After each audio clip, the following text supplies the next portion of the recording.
All right, here's our third video on calculus. We're still doing limits, and we're going to solve limits at infinity, which is an interesting concept because if you think about infinity, you can never get to infinity.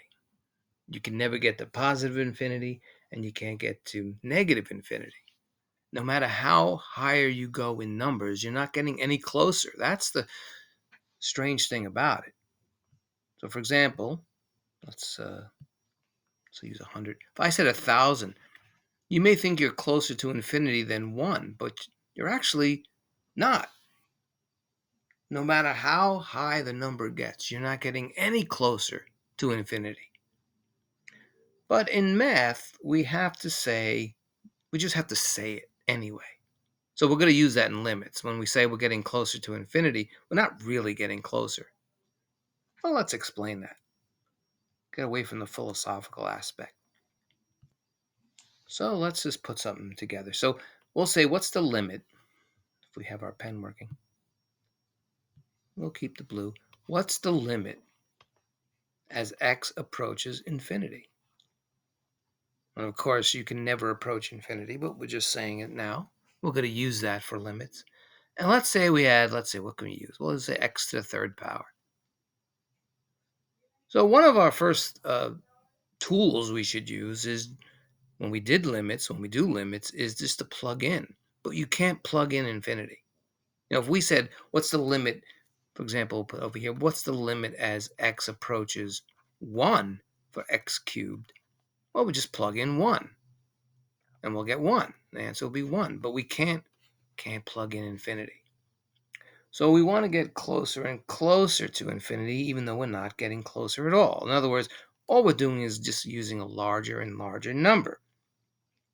So if we used, for example, if we said, 5, we could say x is 5. We'll get 5 cubed, 125. And we'll get higher and higher no matter if we just added a higher number. Let's look at another one. Change the color.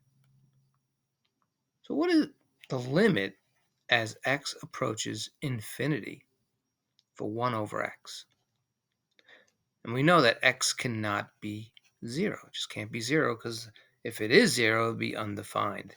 And we've talked about that in the previous videos too. But if we increase x past 0, if we increase it, if we made x 1, it'll be 1. If we made x 2, it'll be 0.5. If we made x 10,000, it'll be 0.00010.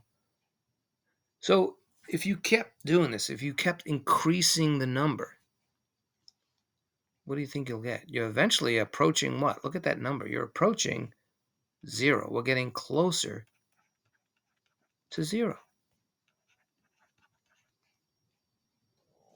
So the limit as x approaches infinity of 1 over x would be 0 because we're getting closer to it. All right, let's keep going. Let's erase this. And let's say, maybe we'll change it to green.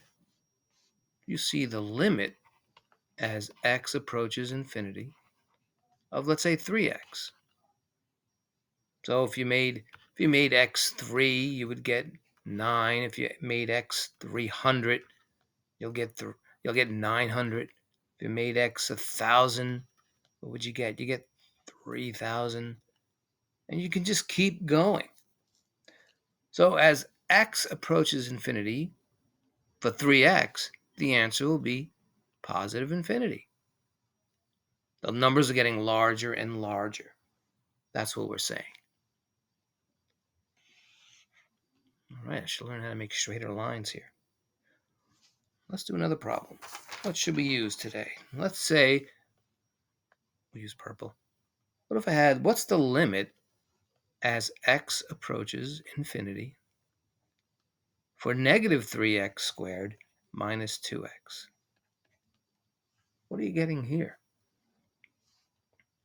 So again, if you made x larger and larger, what's happening? If you made x 4, for example, you'll have negative 3. Well, let's say you made x 2. 2 squared is 4 minus 2 times 2 is 4. So you're going to have negative 12 minus 4, and you're getting negative 16. Plug in another number. Let's say 10. Negative 3, 10 squared is 100, minus 2 times 10, which is 20. So you have negative 300 minus 20, and you get negative 320. So what's happening here? If you keep adding higher numbers, it's getting closer to what?